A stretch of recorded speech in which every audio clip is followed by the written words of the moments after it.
Welcome to my YouTube channel എൻ്റെ വഴികൾ. ഏവർക്കും എൻ്റെ വഴികളിലേക്ക് സ്വാഗതം. ഇതുവരെ എൻ്റെ ചാനൽ സബ്സ്ക്രൈബ് ചെയ്യാത്തവർ സബ്സ്ക്രൈബ് ചെയ്യുക. എൻ്റെ വീഡിയോ ഇഷ്ടമായാൽ ലൈക്ക് ചെയ്യുക. വീണ്ടും എൻ്റെ വീഡിയോകൾ ലഭിക്കുന്നതിന് വേണ്ടി ബെല്ലൈക്കൺ അമർത്തുക. ഇസ്രായേൽ ഹിസ്ബുല്ല സംഘർഷങ്ങൾക്കായി വരുത്താൻ അമേരിക്ക ശ്രമം തുടരുന്നു. അതിർത്തിയിൽ നിന്ന് ഇരുവിഭാഗം ആളുകളും ഒഴിഞ്ഞുപോയിക്കൊണ്ടിരിക്കുകയാണ്. ലോകത്തിലെ ഏറ്റവും വലിയ ആയുധമേളയ്ക്ക് ഫ്രാൻസ് ആതിഥേയത്വം വഹിക്കുന്നു.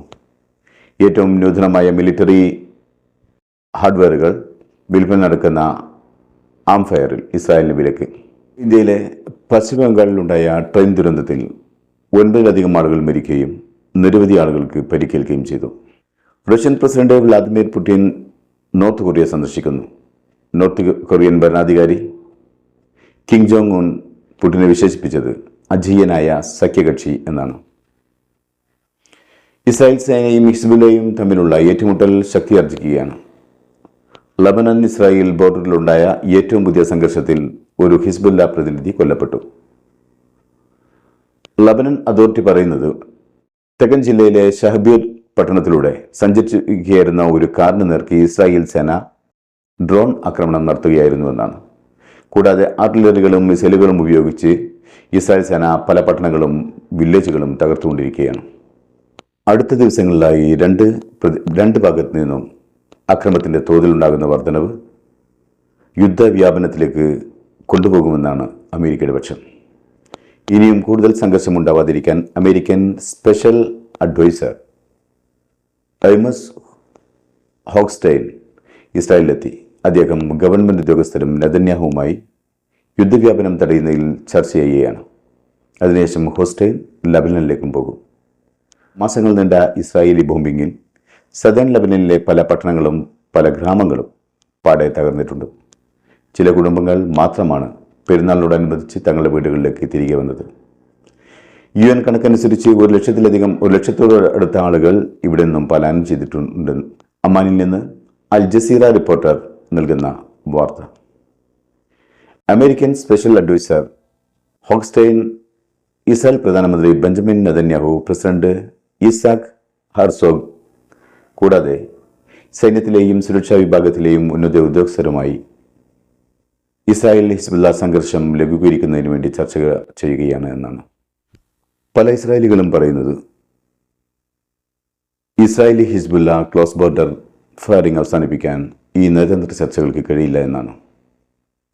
കഴിഞ്ഞ ആഴ്ചയാണ് ഇസ്രായേലിൻ്റെ യുദ്ധകാല മന്ത്രിസഭയിൽ നിന്ന് ബെന്നി ഗാൻസ്, ഗെറ്റി ഐസൻകോട്ട് മറ്റു ചില മെമ്പർമാരും രാജിവെച്ചത്.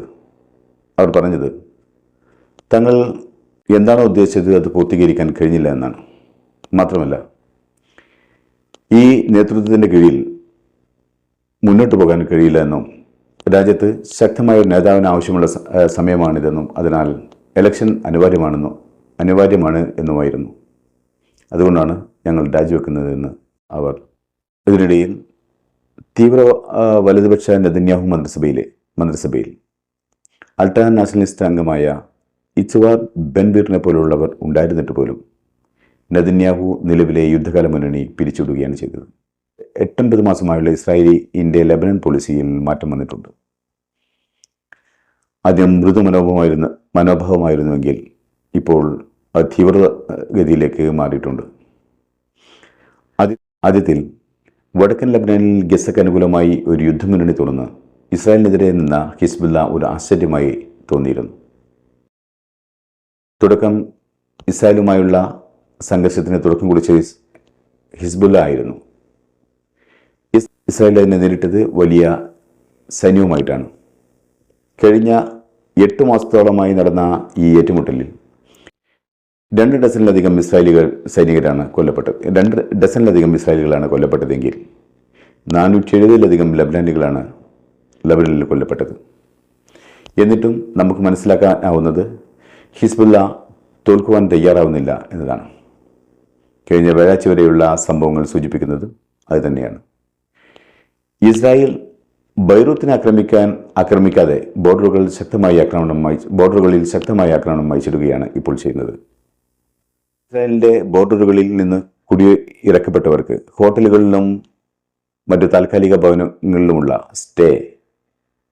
ഓഗസ്റ്റ് 15 വരെ നീട്ടിയതായി ഇസ്രായേൽ ഗവൺമെൻറ് അറിയിച്ചു.